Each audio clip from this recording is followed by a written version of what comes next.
First of all, tell me, everybody in all hip hop's community, who you guys are and what you're here for. My name is YoNasDa LoneWolf. I am a proud Ogallala Lakota Native American and African American woman.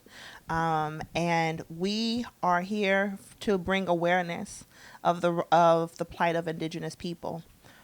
Over 500 years, as myself representing two great nations, our commonality, our oppressor is the same, and our injustices and everything that we deal with is the same as a native Africans. I always say so-called Latino, Spanish-speaking indigenous, um, and just the oppressed people of the world. So today is Indigenous Peoples Day, 10/10, and we do not celebrate Columbus Day. So we are here to bring awareness on Indigenous people of today, as well as what's happening all across the nation. Okay. And can the rest of you announce your presence? My name is Floris Whitebull from the Standing Rock Nation, and I am also here to speak on behalf of my people and Indigenous peoples and bring awareness to the issues as well as education. Right. Okay. My name is Washdewi Young, and I'm also from the Standing Rock Nation, and I am here to educate people and let them know about the struggles at home, and also build new alliances with people so that we can stand together, because our people have a lot more in common than not. Now, you guys, how did you all come together? How did you all come together as one? When did you meet, and how did this alliance form? Well, my late mother, YoNasDa Lone Wolf, she used to work with the American Indian movement. She also worked for Muhammad Ali, and she was his public relations director. So with her PR work, she also helped do the publicity for the longest walk, which was from D.C. to, I'm sorry, it's from Alcatraz to Washington, D.C. That's where she met Russell Means and a lot of Dennis Banks and so many other phenomenal people. And by being her daughter, I just continued on with the work. And Russell Means was a phenomenal, like an uncle figure in my life, and just a phenomenal, fearless leader. And so I ended up meeting his wife, widowed wife, Pearl Means. She connected me to Phyllis Young, who was a tribal council leader for Standing Rock at the time when I met her. And she is one of a phenomenal leader and organizer. So this is Washdewi, Phyllis Young's daughter. Okay. And Floris is from Standing Rock, who is her friend, Okay. as well as Natani Means is Russell Means' son, and Keith IMC. I met him last year in for 10/10. Okay. He came and heard about it and said he needed to come. So I think that when we have all connecting through the leaders of yesterday, and we are the future generation of those leaders from yesterday, Gotcha. from the 60s and the 70s, and the movement has brought us together. Okay. Okay. Now, can you guys explain a little, or can you talk about what's going on in the Dakotas to people? We've covered it on All Hip Hop, but I think there's still a lot of ignorance, lack of knowledge about what's going on. Okay. Well, just today, recently,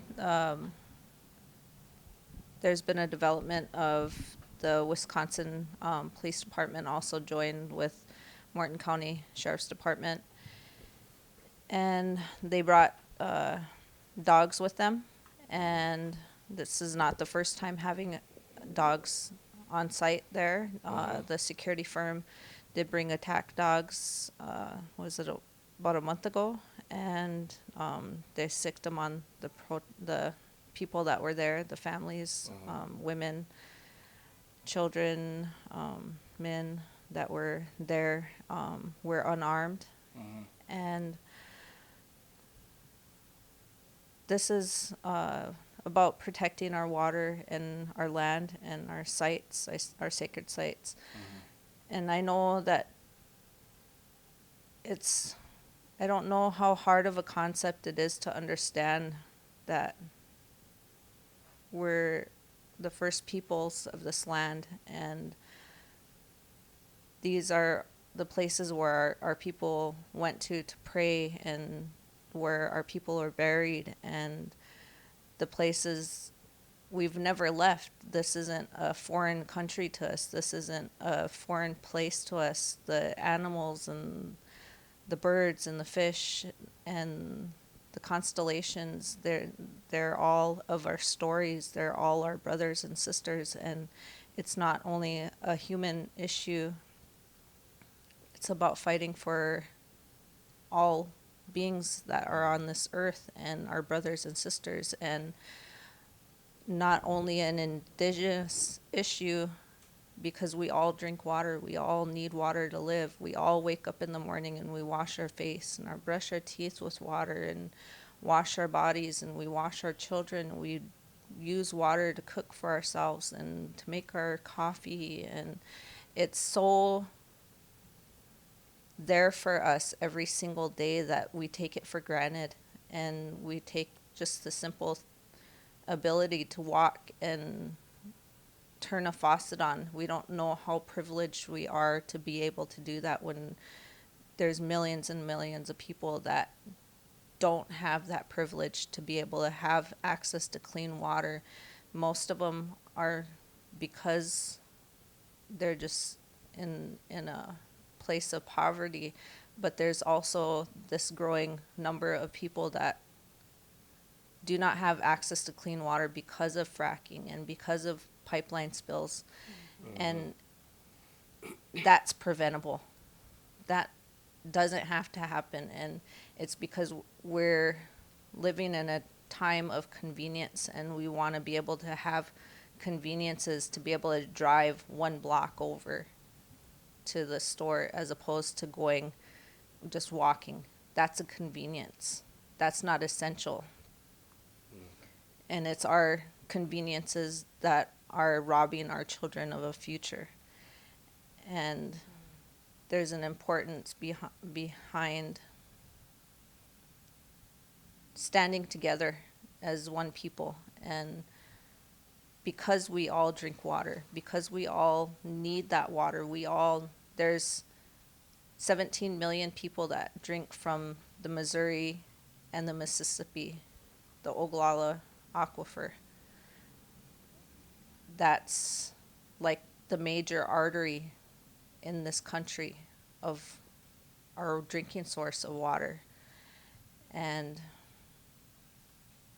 today, with the development of these police forces coming and joining with Morton County Sheriff's Department to protect a oil pipeline, speaks on how deeply rooted these oil companies are and this fossil fuel industry, how much power and how much the lengths they're willing to go through, and how little our lives mean, and not just us as Indigenous peoples, how little our lives mean. It's all races drink from that river, and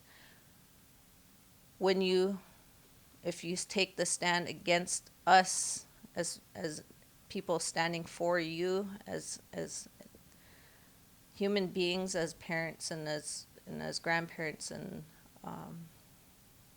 just human beings, as we make our stand,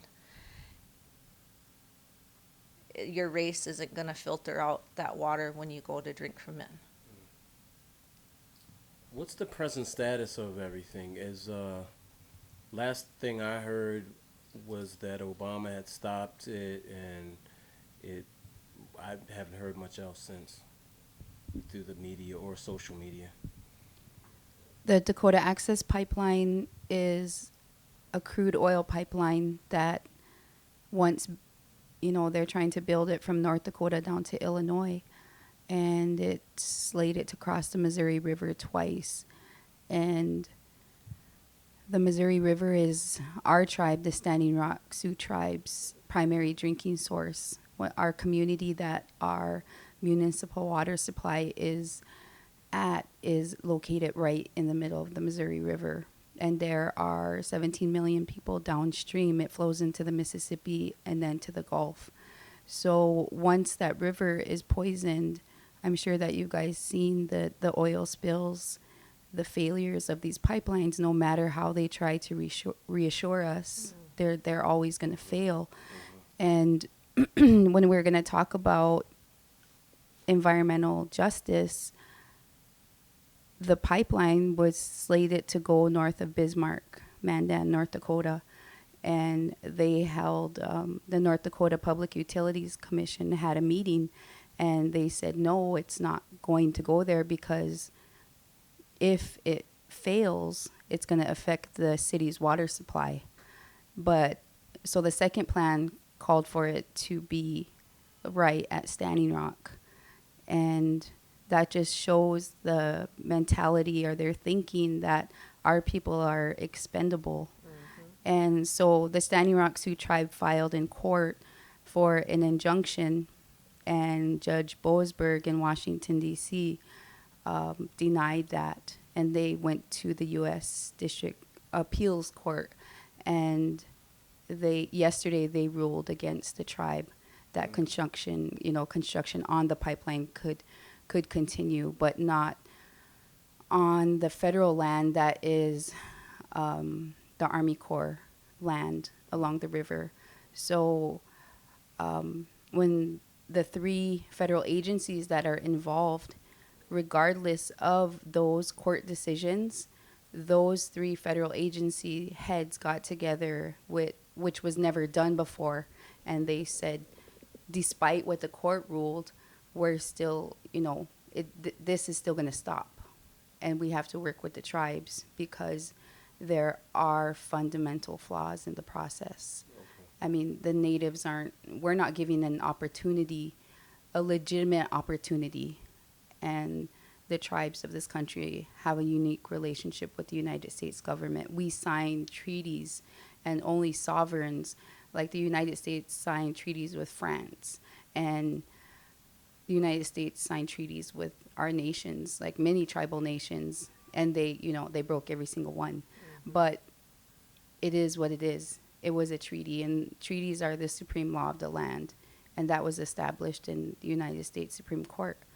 So, despite the court decisions ruling against us, which in the back of my mind, you're always hoping for the best, but you're kind of like, what's the next step regardless? So we were kind of expecting it, but no matter what happens, we're going to be there. This is our home.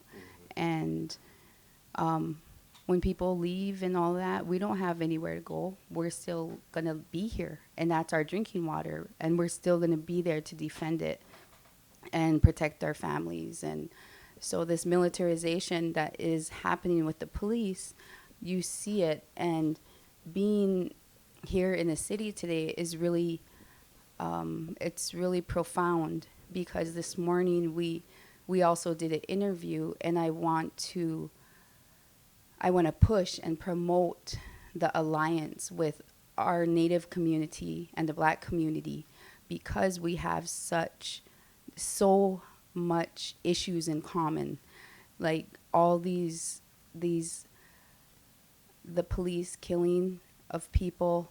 Natives are killed at a higher rate by police than the Black community, but you don't hear about that. And we have so much more in common that we can build on instead of tearing each other down. I think that if we just unify, we could do anything. We really could. And it's our own struggles within our own communities and our people oppressing each other that is tearing us apart. And if we could just unify, we don't even know the power that we have, our communities have. Absolutely. Talk about the relationship, the complex relationship between Black people and Indigenous people. You know, there is this relationship between indigenous people mean original people. The indigenous people of Africa, the original people of Africa, the indigenous people of Turtle Island, which is Canada, North America, and South America. And there is a long, long history of the unification and the relationship of the Black and Native community.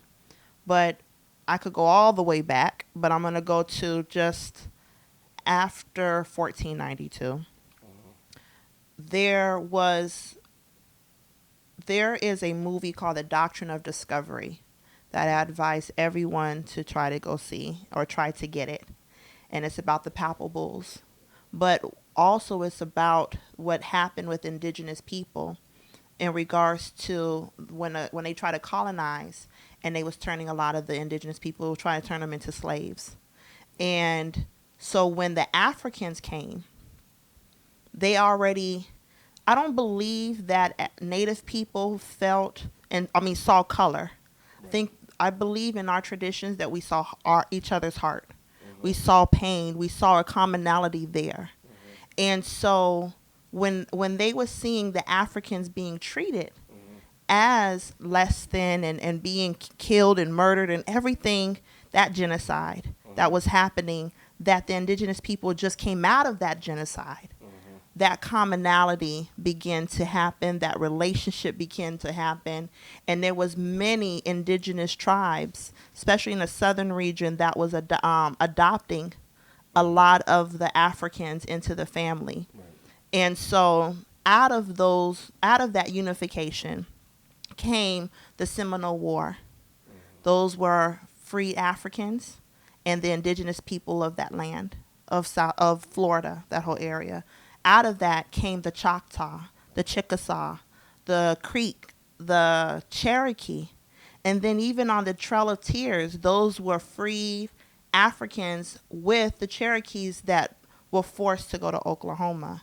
And then once in Oklahoma, that's where Black Wall Street, so much. And then if you look at Seminole today, that's in Florida, that whole area. The unification of Black and Native people is so phenomenal in regards to the nation that could be built with it.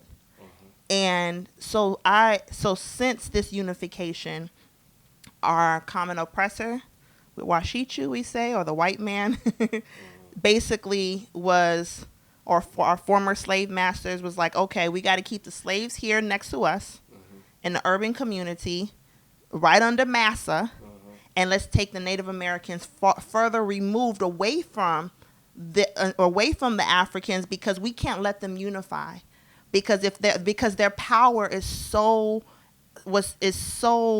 intense, and the knowledge and the customs, everything is so similar, all the way down to the beadwork and everything is so similar. So they had to separate.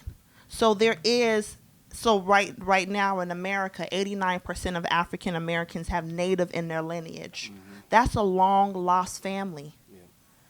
So many people have Native in their lineage because their ancestors were forced to remove themselves out of Native communities or vice versa. Right. And they were forced to either say Black, white, or other. Right. They was not allowed to say. So for me, I always say, I am a survivor of so many Native and Black. My mother was full blood, and my dad is Black. And to say that I'm proud to be that, because so many of my ancestors that were of two was not able to say that. They were either killed, or they were saying, you have to choose what you look like. You see my beautiful melanin skin. I'm proud to say that I'm Native American and Black, because I know what my ancestors fought so hard in that unification to happen for me to be here. So why is it important today? Well, that unification has to happen again. We're at war. You heard my sister say, they said that they are, when we was up there, and I spoke to you, Chuck, They have their dogs out. Yeah. They have what are those things? Drones putting mustard. Is that mustard? Tear gas all on everybody, or whatever, some type of yellow substance on people. Right. They have militarized police up there. Now we know in this past 2 years, 3 years, we know what militarized police look like. Well, those that have that type of training on how to deal with that, we need to go to Standing Rock. This unification has to happen. And it's not because we say Black Lives Matter. Yes, our life matters. Native lives matter. Yes, Native lives matter. But right now, that unification has to happen because our life will not matter without water. Right. They are attacking our water. This is not just Native, like, oh, Native Americans are just, they're just dealing with environmental injustice.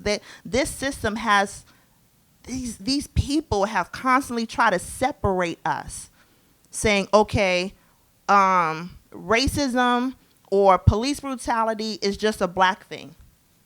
Latino immigration is just a Latino thing. Environmental injustice is just a Native thing. They try to separate it, but it's all the same. We all are all affected by it. And this is that time where we have to unify again, just like how our ancestors unified to escape slavery. So when Black people say, I got Indian in my family, that's usually true. It is very true. Because 89% of African Americans today have Native in their lineage, whether it was. And when you hear like, well, my grandmother was a Cherokee princess. I mean, she probably was beautiful, but she wasn't a Cherokee princess. There wasn't that, but she was probably very beautiful. But that just goes to show how distant even though we became, as African people, we became forced, kidnapped from our homeland of Africa. Then we come here and join with the indigenous people of this land. And then we're forced away from that family. And then we're right next to Massa. Yeah. And then we're like, man, so I want to go back to Africa. Well, guess what? First, before you go to Africa, get to the tribe that helped our ancestors move away from the slave master. That's also your family.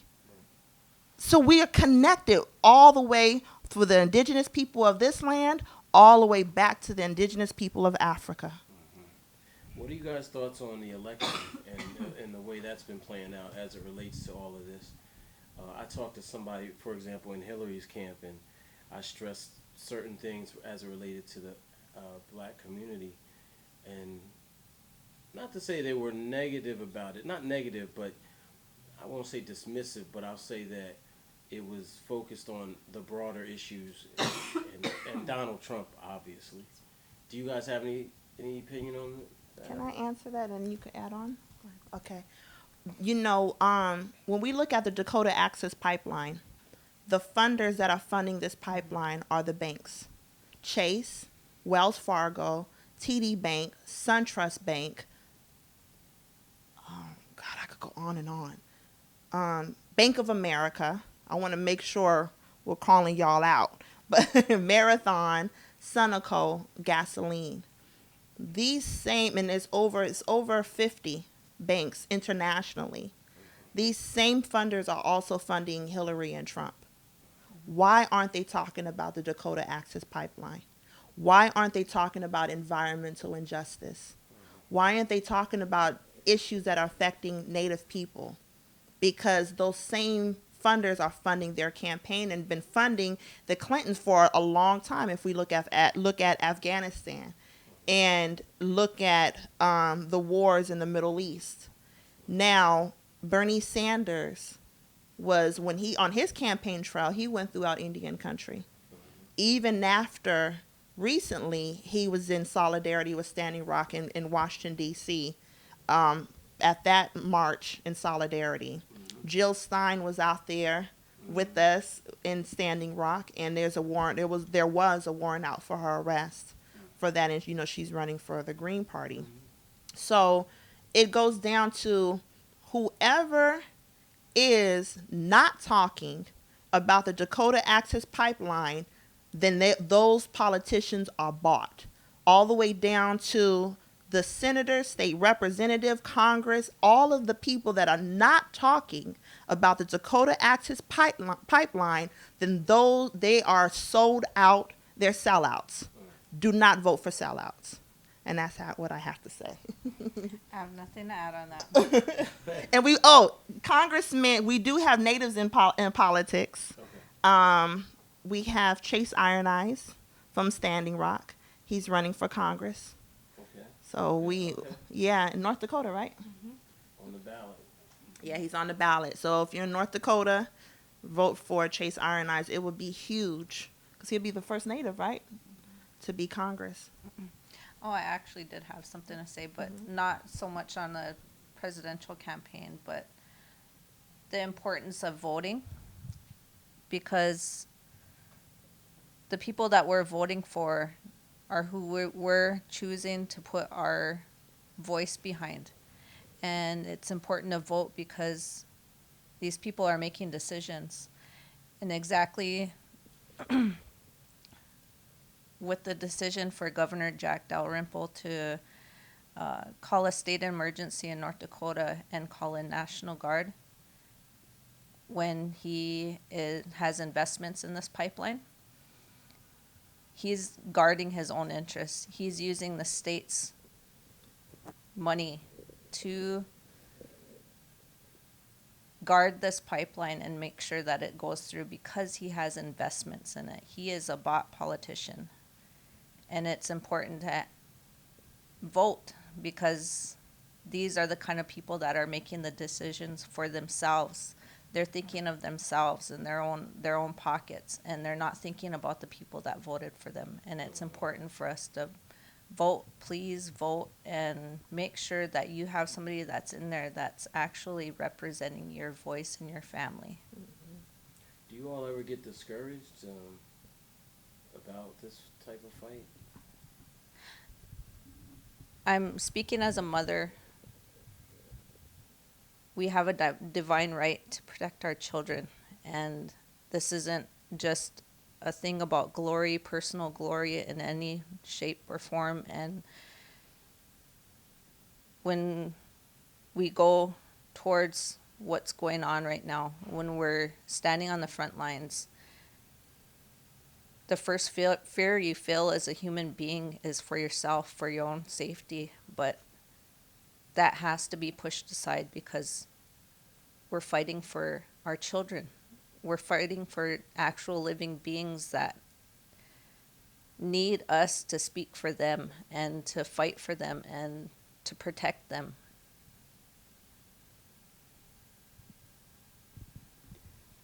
We had this talk over breakfast this morning about being the new generation, being the children of parents who were in the American Indian movement.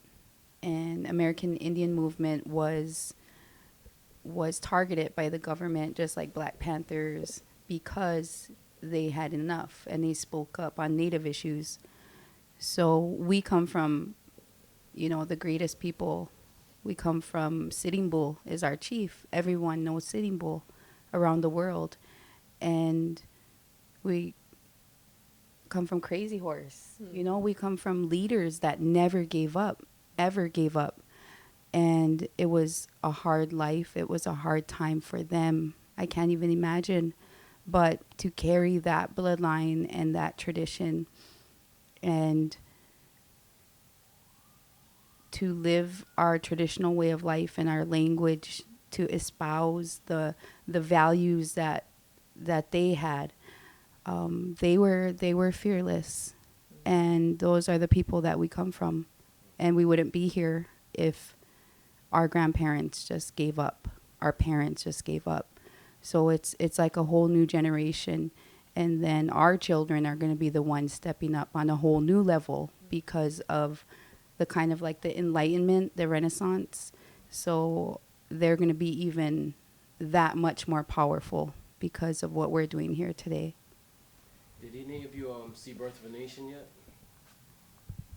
I did. What did you think? Birth of a Nation. The birth of a nation. The birth. The birth. The Birth of a Nation. I believe it was phenomenal. Cinematically, oh my God.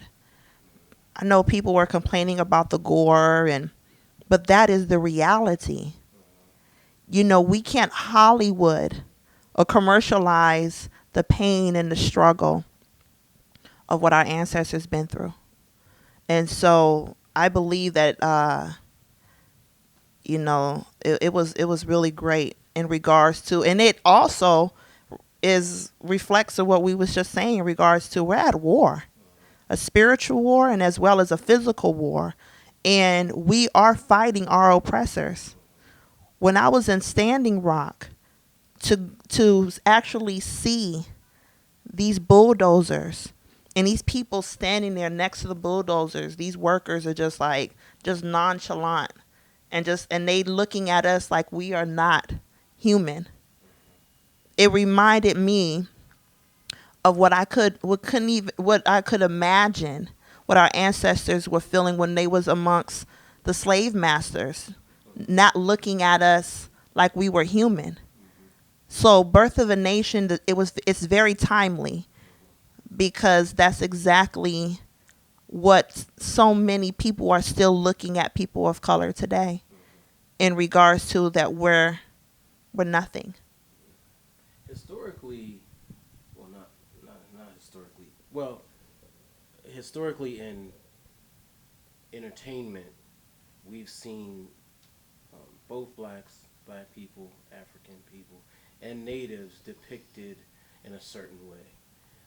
And it's almost exclusively been from the white male perspective.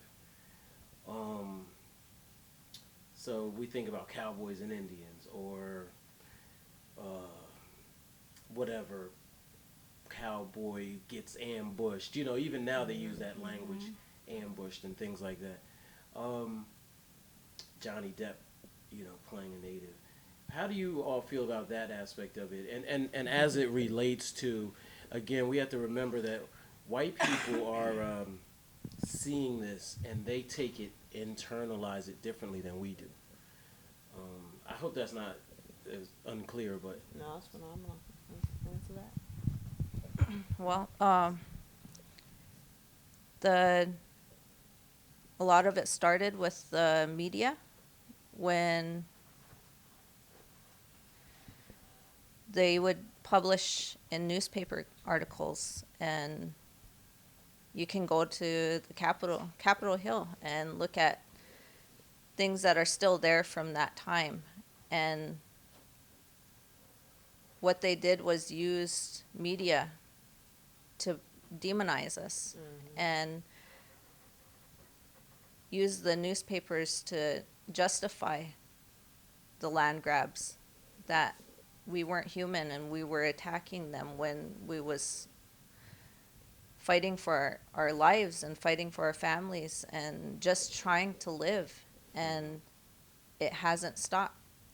Today's Indigenous people, or people are celebrating Columbus Day when they tell us that it was a long time ago, it hasn't stopped. We haven't had a break. We're still at war, and we don't have a guard there anymore, but that colonizer is in our heads, in our people, in our families, in our homes, and a lot of us are coming away from that. But at the same time, like I said, it's never stopped. We haven't had a break. It's still going. It continues every single day. And as far as the media, that's exactly what's going on right now in North Dakota with the reporting in the Bismarck Tribune and KFYR, that they're using they're abusing a public trust responsibility and abusing their authority to be able to talk to masses of people and using it to manipulate how we appear, and that we're violent, that we're not just in our argument. right now. And so that continues, and that we're not human, that we're less than human. And last question: can somebody tell the people the truth about who Christopher Columbus was on this day? Go ahead. Say your opinion, and we'll pass it down. Christopher Columbus is the worst man ever, and those that was with him. He was already not accepted in Spain. He was already a rapist, a murderer, a thief, and he brought all that culture here, where they chopped off babies' heads and women and sodomized men, native men, all throughout South America and the islands of the Taino people. Just, I mean, what he did, that man should never, ever be honored. Ever. And everyone that came after him with that same influence and from him should never be honored. The popes that came and molested and raped so many native boys and men that so many Catholics honor. So many, the presidents that came with that same culture that did the exact same thing to indigenous people. So with him and those 3 boats he came with to bring all those mass murderers and rapists here, he developed a culture that we were not used to. We were not those type of people. He brought that evil here. And that's the reason why now we know what evil to the devil, all the way down to that low, is because of him. And that's not who we are as righteous people, as humble people. So Can you guys, in closing, can you give a final word or a website or social media or where people could give, whatever you would like to share? yeah, standingrock.org is the website that people can be able to receive updates and to also to help, as well as Respect Our Water, REZPECTR water.com. Continue to, if you can't get to Standing Rock, donate on standingrock.org to help with the legal fund. These major corporations are trying to drain the tribe, and I commend and salute the Standing Rock Sioux tribe by standing on those treaties and putting it right back in the face of this government. And that fight is phenomenal, but they can't do it alone. So standingrock.org to help them. November 26th, where we're doing a benefit concert and a roundtable discussion in Standing Rock at the Prairie Knights Casino. So November 26th. So if you would like to help and to be a part of that, please reach out to me at Queen, YoNasDa, on all social media platforms. And but November 26th. And thank you so much, All Hip Hop.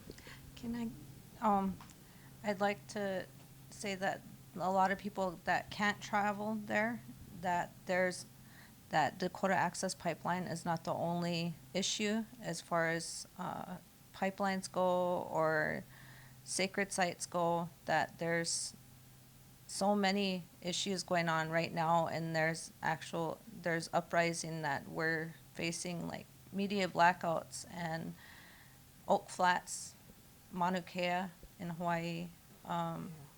There's so many that you need not look very far from your own communities, that just reach out and be there for them. because it's a global issue, and that there's been so much support, and we're so thankful for that, that we wouldn't be here at this point without support. And we all cannot live without this land, and we cannot live without water. And it's so important just to take some time out just to support each other and be there for each other, so that we can have a future that we need to be able to. Our children deserve so much better than the life that they're going to be stuck with. They deserve better, and we can do better to bear the brunt for them. And if people can reach out to the Indigenous communities that are needing help also, that are in their area, and acknowledge them.